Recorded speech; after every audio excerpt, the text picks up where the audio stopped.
হরে কৃষ্ণ। শুধু ভক্তমণ্ডলী, আজকে একটা গল্প শোনাবো। সেই গল্পের নাম হচ্ছে ভক্ত। একজন কৃষ্ণ ভক্ত, একজন মা কালীর ভক্ত।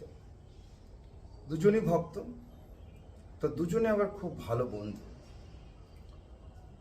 তো দুজন মিলে বললো, চলো বন্ধু আমরা একটু ঘুরে আসি। তো দুজনে ঘোরার উদ্দেশ্যে যখন বের হলেন, তো যেতে যেতে যেতে যেতে দূর থেকে দেখলো একটা সরোবর দেখা যাচ্ছে। তো চলো বলো বলো বন্ধু, চলো আমরা দুজনে করে সরোবরের ওখানে গিয়ে বসি।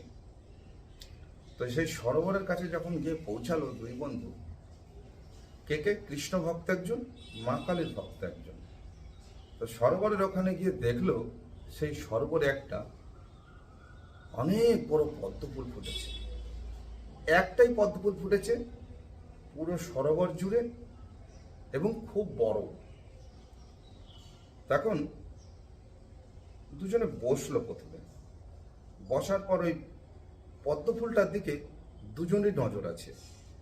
কৃষ্ণ ভক্ত ভাবছে, এই পদ্ম ফুলটা যদি আমি পেতাম, আমার গোবিন্দের চরণে দিতাম, ভগবান শ্রীকৃষ্ণের চরণে নিবেদন করতাম।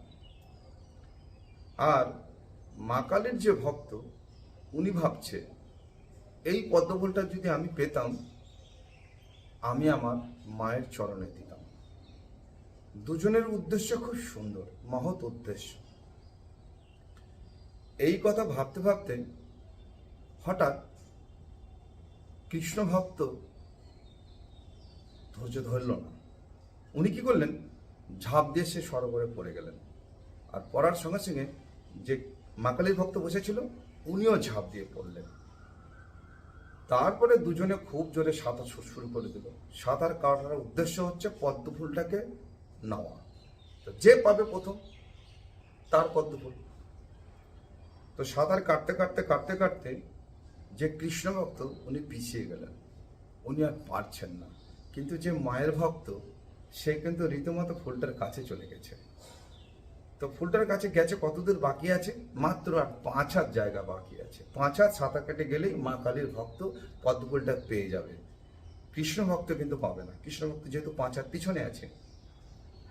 তখন কৃষ্ণ ভক্ত কি করলেন?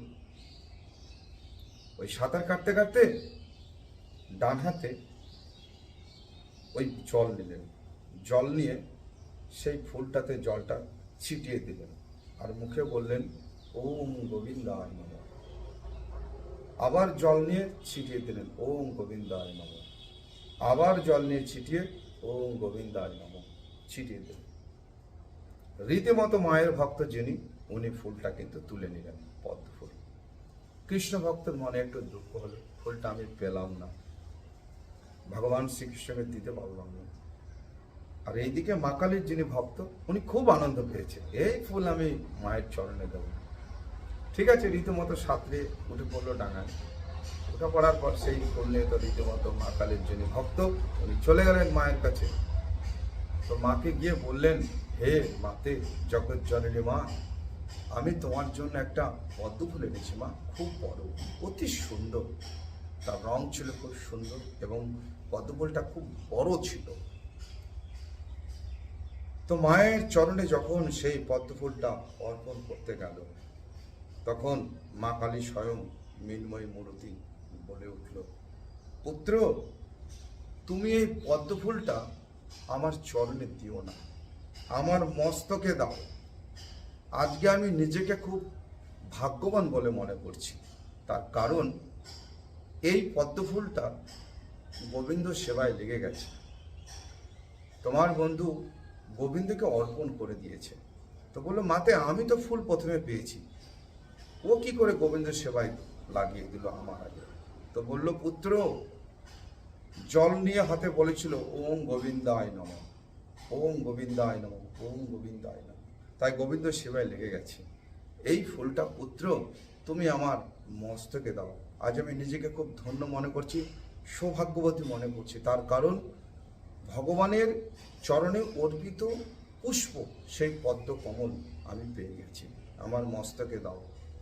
তখন কৃষ্ণ ভক্ত অঝোর নয়নে কেঁদে পড়লেন, হে মাতে, আমি তো জানতাম তুমি সর্বশক্তিমান, তুমি সব, তোমার আগে কেউ নেই, পিছেও কেউ নেই, তুমি সর্বশক্তিমান। বলে, না পুত্র, গীতাতে বর্ণিত আছে, এতে চাংশ কলা পুংস কৃষ্ণস্তি ভগবান স্বয়ং ইন্দ্রাণী ব্যাঘ্ন লোকম নিরন্তি যুগে যুগে।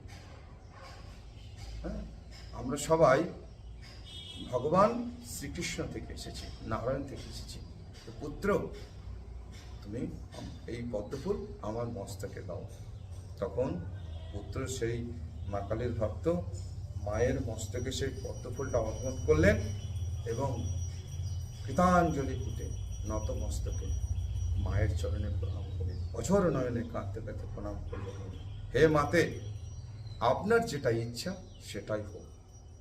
আজকের এই গল্প আপনাদের যদি গল্প ভালো লাগে, আমার চ্যানেলটাকে সাবস্ক্রাইব করবেন, শেয়ার করবেন, লাইক করবেন, আর কি কমেন্টস করবেন। কি ধরনের গল্প শুনতে চান আমি আপনাদের শোনাবো। জগন্নাথ বর্মন,